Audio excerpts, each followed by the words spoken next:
Look what Selle Italia have just launched, super swish saddle. It's called the Selle Italia SP01 Boost Tekno Superflow. Oh, I've done it!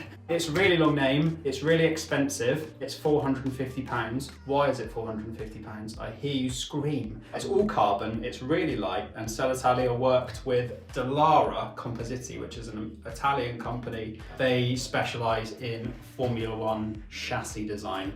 So that's why the saddle looks really nice and swoopy and elegant and hopefully anatomically designed to fit your bottom.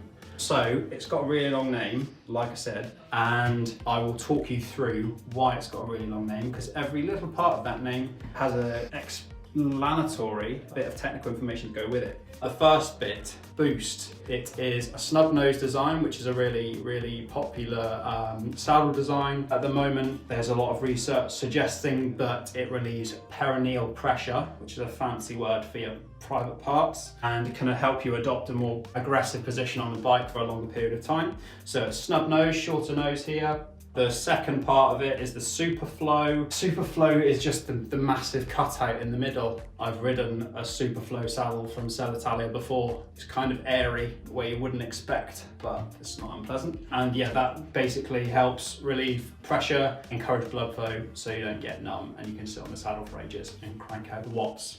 Final part of the name, SP01. That refers to the suspension link movement that Selle Italia have innovated. It's where the saddle is only attached at the nose and the rear of the saddle is separate, left and right. It does this rather mental thing. Look, watch this.